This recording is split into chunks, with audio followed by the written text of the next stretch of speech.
আজ পৌষ পার্বণ। হাই, আমি প্রিয়া। আর আমার আজকের দিনটা শুরু হচ্ছে ঠিক এইভাবে। তো আজকে না আরুষ স্কুল থেকে অনেকটা লেট করে বাড়ি এসেছে, কারণ ওই এমনিতেও 12টার সময় চলে আসে, তো আজকে ওর 2টো বেজে গেছে আস্তে আস্তে। তো আমার ওই মোটামুটি সংসারের কাজ, রান্না বান্না প্লাস আরুষের জন্য গরম জল সবই হয়ে গেছে, আমাদেরও স্নান হয়ে গেছে। তো আরুষ এই যে স্নান করে একটু খেলতে চলে গেল। তো একটু পরে লাঞ্চ করবে, কারণ ওই স্কুল থেকে আজকে ওদের কিছু হেভি টিফিন দিয়েছিল। বেসিক্যালি আমি টিফিনটা দিয়ে দিই, কিন্তু ও আজকে যেহেতু স্কুলটা 2 ঘন্টা লেটে ছুটি হয়েছে, তো স্কুল থেকেই ওকে টিফিন দিয়েছে। তো মেয়ে তো ঘুমিয়ে পড়েছিল, তো আমি একটু মাঠে চলে গেলাম। কেন জানো? আমার ওই যে পেছনে যে তোমাদের দেখাই না একটা উনুন আছে, ওই উনুনটাকে একটু লেপবো। আর মাঠে এখন জল দিয়েছে, মাটিগুলো নরম, আর মাঠের মাটিটা খুব ভালো। তো ভাবলাম উনুনটাকে লেপে ফেলি। আর আজকে পৌষ পার্বণ, কিছু আমাদের নিয়ম আছে, সেগুলো একটু নিয়ম কাজটাই করব। অ্যাকচুয়ালি আমি না পিঠে বানাতে পারি না, মানে কারণ যেহেতু আমার শ্বশুর শাশুড়ি নেই, তো মানে নেই বলতে আমার কাছে নেই, তো সেই কারণে ওই পিঠে বানানো বা পিঠের এই সমস্ত কিছু না আমি শিখিনি কখনো। তারপরে এই জীবনে ছেলে হলো, ছেলে ছোট ছিল, ছেলে বড় হলো, মেয়ে হলো, তো এই এদের চক্করে পড়ে আমার আর শেখাই হয়ে ওঠেনি।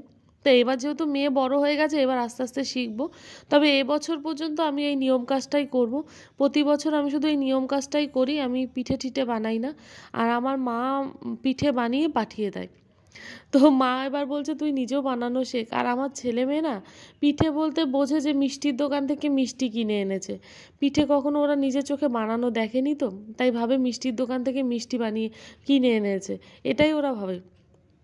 তো এই উনুনটাকে সারছি, এবারই আমার লাস্ট যে উনুনটাকে সেরে ঠিকঠাক করে শুধুমাত্র সরাটা পোড়াবো। অ্যাকচুয়ালি এক একজনের মধ্যে পৌষ পার্বণে এক এক রকম নিয়ম থাকে। তো তো আমরা যেহেতু ঘটি, আমাদের মধ্যে নিয়ম আছে আমাদের 1 খোলা পোড়ানো। তো অনেকে 5 খোলা পোড়ায়, যেমন আমার বাপের বাড়িতে 5 খোলা পোড়ায়। তো আমাদের সেটা নেই। আর আমাদের 1 খোলা পোড়ানো আছে। যে এই উনুনটাকে সুন্দর করে দেখো লেপে একদম ঠিকঠাক করে নিলাম, ভেঙেও গেছিলো। আর আমার সবথেকে বেশি কাজের জিনিস হলো এটা।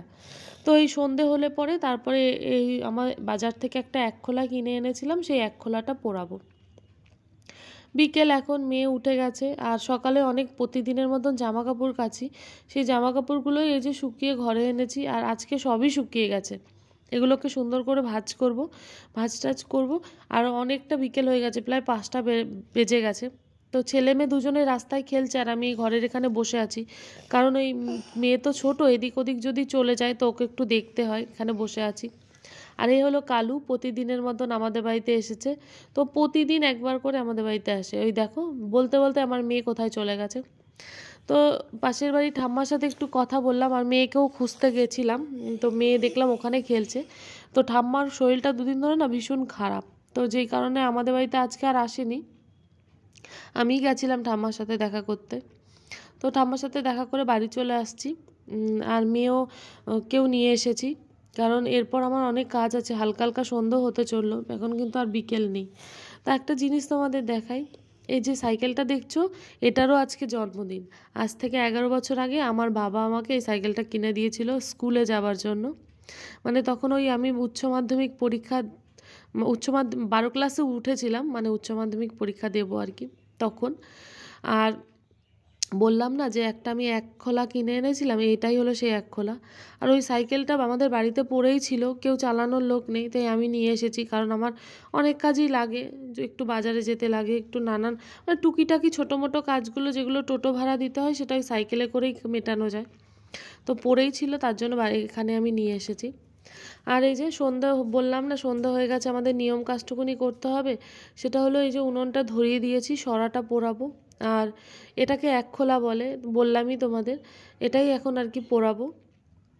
তো এই এই কাজটা আমার ছেলেমেয়ের যে কী পছন্দ, মানে খুব আনন্দ পাচ্ছে, এটাকে কেন শুধু শুধু পোড়াচ্ছি, খুব আনন্দ পাচ্ছে। আর এটার মধ্যেই হয় চিতই পিঠা। কিন্তু ওই যে বললাম আমি খুব ভালো করে আমি পিঠেই বানাতে পারি না, খুব ভালো কি বলো, কোনো রকম পিঠেই আমি বানাতে পারি না। এত অবধি যা পিঠেই খেয়েছি মা বানিয়ে দিয়েছে, মানে আমার মা আর কি বানিয়ে দিয়েছে। সেই কারণে আমি এখনও বানানো শিখিনি, তবে খুব তাড়াতাড়ি আমি পিঠে বানানো শিখবো। আর এই যে আরুষ খুব আনন্দ পাচ্ছে, এটাকে জাল দিচ্ছে আর কি। আর সঙ্গে আমার মেয়েও, মানে এত আনন্দ না, ওরা ভাবছে এই সব কাজে তো ওরা আর কি একটু বেশি ওস্তাদ। এসব কাজ করতে তাও খুব আনন্দ পায়। এই যে মেয়েও খেলা করছে, তো এটাকে ওই কোনো মতন একটু পুড়িয়ে ঘরে চলে যাব। আমি একটু দোকানে গেছিলাম মানে মুদির সদাই করতে, তো আমি একটু কিছু বাজারঘাটও করে নিয়ে এসেছি। আর এগুলো এখন জায়গা মতন রাখবো। আর ছেলে যেহেতু এখন ছেলে মেয়ে দুজনকেই আর কি পড়তে বসাবো। আর মেয়ে তো সবসময় জানোই আমার পেছন পেছন ঘুরবে। আর এই যে কিছু মুদির বাজার করে নিয়ে এসেছি, টুকটাক যেগুলো আর কি নিত্য প্রয়োজনীয় জিনিস, এগুলোকে গুছিয়ে আর ছেলেকে পড়তে বসিয়ে দিয়েছি, কারণ আমি রাতে রান্না করব আর ও পড়বে। তো এই যে ছেলে পড়তে বসে গেছে। আর আজকে রাতের রান্নায় ছিল রুটি আর ফুলকপি আর আলুর তরকারি। আর এই যে ছেলের এখন স্কুলে না ঘড়ি শেখাচ্ছে, মানে ঘড়িতে দেখা শেখাচ্ছে। তো সেটাই ও আমাকে এঁকে এঁকে দেখাচ্ছে, মা দেখো 12টা বাজে, 7টা বাজে, এই আর কি। তো এইভাবেই আমাদের আজকের পৌষ পার্বণটা কাটলো। তো সবার বাড়িতে হয়তো নানান রকম তামঝাম করে অনেক কিছু পিঠে পুলি হচ্ছে, বাট আমার বাড়িতে আজকে সেরকম কিছুই হয়নি। তবে হয়তো কাল পরশু আমার মা আসতে পারে, সে হয়তো পিঠে টিঠে নিয়ে আসবে, এই আর কি। তো যাই হোক, পৌষ পার্বণটা এইভাবেই কাটলো। আর বাপের বাড়িও যাব খুব তাড়াতাড়ি তোমাদের সঙ্গে সেই ব্লগটাও শেয়ার করব। আর আমার হাজব্যান্ড বলে তুমি যত দূর পারো তুমি সেইভাবেই করো।